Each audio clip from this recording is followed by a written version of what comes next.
안녕하세요. 홍부부TV 홍대닥터 홍대마녀입니다. 요새 오시는 고객들과 말하다 보면 선크림만 바른다 하는 분들이 계세요. 그런데 문제는 선크림 바르고 피곤하면 화장을 안 했으니까 그냥 주무신다고 하는 분들이 있더라고요. 선크림도 화장인데 왜 화장을 안 했다고 생각하죠? 그러니까요. 그래서 오늘은 선크림 바른 후 하는 올바른 클렌징 방법에 대해서 말씀드리려고 합니다. 먼저 결론부터 말씀드리면 선크림을 발랐다면 꼭 이중 세안을 해야 한다 입니다. 여러분들 고현정 세안법이라고 들어본 적 있으신가요? 고현정 세안법은 네 번째 손가락을 이용해서 클렌징 해주는 방법이라고 하는데요.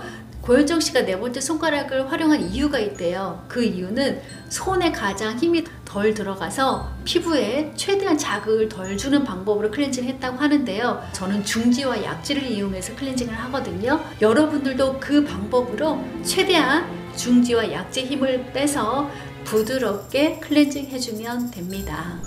선크림이 기능을 하기 위해서 자외선을 차단하는 방법이 있는데 물리적인 차단 방법이 있고 유기적 혹은 화학적인 차단 방법이 있습니다. 물리적 차단 방법은 글자 그대로 빛을 반사시켜서 막아주는 방법이고요. 또 하나의 방법은 오히려 들어오는 자외선을 흡수해서 해롭지 않은 형태로 열 에너지로 바꿔주는 그런 형태의 성분이 있어요. 그게 이제 유기 차단 방법이라고 하는 거죠. 무기자차 혹은 유기자차라는 표현을 사용들을 하고 있습니다. 그런데 무기자차가 상대적으로 블럭만 하지 피부 자체에는 자극을 주지 않기 때문에 예민한 피부에 많이 사용하는 방식이고요. 유기자차는 화학적인 성분을 이용해서 자외선을 변환시키기 때문에 상대적으로 피부 타입에 따라서는 예민한 피부에 반응을 하는 일반적인 예민 피부 혹은 트러블을 유발하는 원인이 되는 경우가 좀 많습니다. 그러면 이러한 성분들을 그대로 방치를 해두면 무기자차 성분은 여드름 피부나 모공이 큰 사람들의 경우에 모공을 막는 문제를 일으켜서 여드름을 악화시키는 원인이 될 수가 있고요. 유기자차 성분은 그 성분 자체에 예민하신 분이 트러블을 일으키는 원인이 될 수가 있습니다. 이 모든 것들이 깨끗이 클렌징을 함으로써 차단이 될 수 있는 거기 때문에 선크림을 낮 동안에 충분히 썼다면 밤에는 선크림을 완전히 지워서 피부에 트러블을 일으키지 않도록 하는 게 굉장히 중요한 일이 될 겁니다.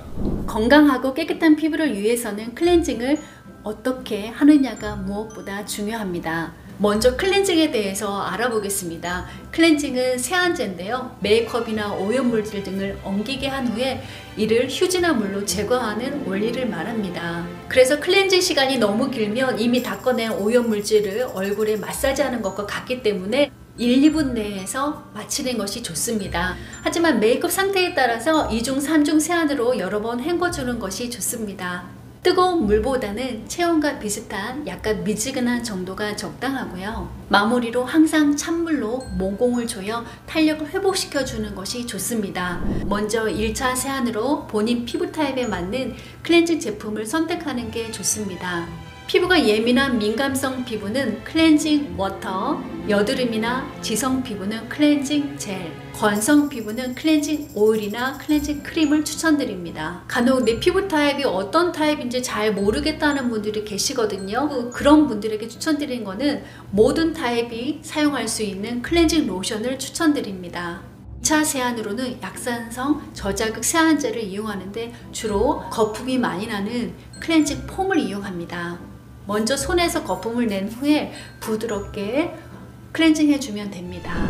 오늘도 저희 홍부부TV를 시청해주셔서 너무 감사드립니다. 저희 홍부부TV를 통해서 조금이나마 도움되셨길 바라겠습니다. 다음에도 좋은 내용으로 찾아뵙겠습니다. 지금까지 홍부부TV 홍대닥터 홍대마녀였습니다.